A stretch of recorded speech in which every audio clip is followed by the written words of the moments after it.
warahmatullahi wabarakatuh. Perkenalkan, nama saya Nur Sakinah Harahap dari Universitas Islam Negeri Sumatera Utara Medan, jurusan Pendidikan Matematika 4 semester 4. Nah, di sini saya akan menjelaskan sedikit mengenai salah satu jenis media, yaitu media audio visual gerak.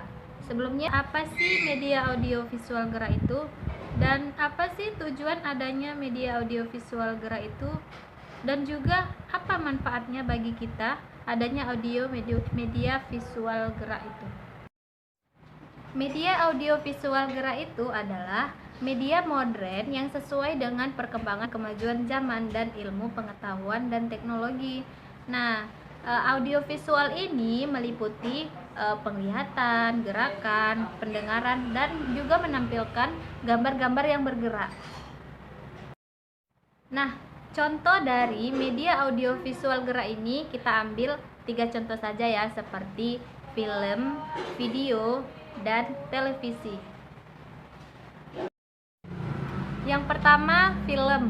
Film atau biasanya disebut dengan gambar hidup, ini merupakan media instruksi modern yang mengikuti perkembangan zaman, di mana film biasanya terdiri dari frame-frame, di mana frame ini akan diproyeksikan ke lensa proyektor sehingga tampak pada layar gambar itu seperti hidup. Kemampuan film dalam melukis, menggambar, dan suara itu merupakan daya tarik tersendiri bagi film. Nah, film dibuat dengan tujuan untuk menghibur, tujuan pendidikan, dan juga tujuan untuk dokumentasi. Yang kedua, itu ada video. Nah, video merupakan media audio visual yang memaparkan gerak.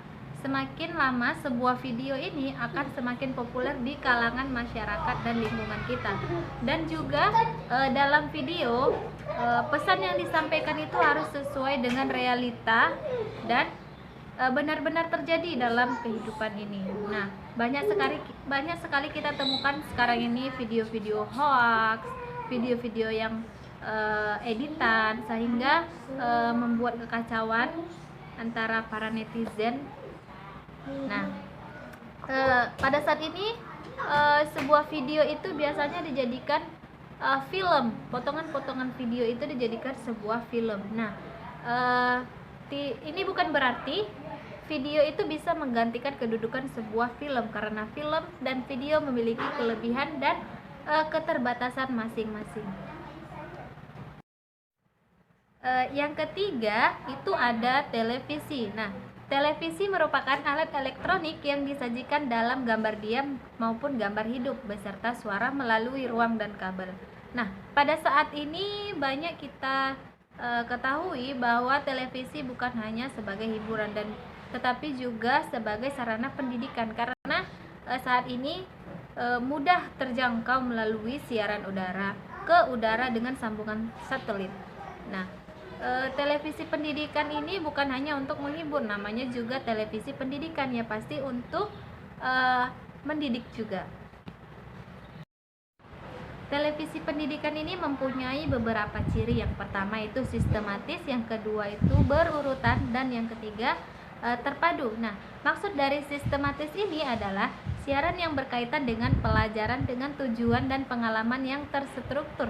Yang kedua itu berurutan, maksudnya adalah berurutan dan teratur, yaitu disajikan dengan waktu yang berurut. Yang ketiga itu terpadu, artinya siaran yang berhubungan dengan diskusi, membaca, menulis, dan memecahkan masalah.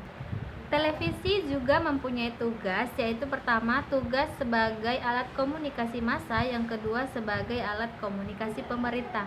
Nah, tugas sebagai alat komunikasi massa yaitu jangkauan televisi ini sudah banyak diketahui di belahan bumi manapun dan sudah menjadi masalah bagi media. Media televisi ini mampu mengubah masyarakat tertutup menjadi masyarakat yang terbuka. Nah, yang kedua, media sebagai alat komunikasi pemerintah. Nah, terutama memperkokoh pola-pola sosial budaya, adaptasi terhadap budaya, dan juga mengubah norma sosial budaya bangsa. Nah, mungkin itu saja yang bisa saya jelaskan sedikit mengenai jenis media, yaitu media audio visual gerak. Nah, jika ada kekurangan, saya mohon maaf. Wassalamualaikum warahmatullahi wabarakatuh.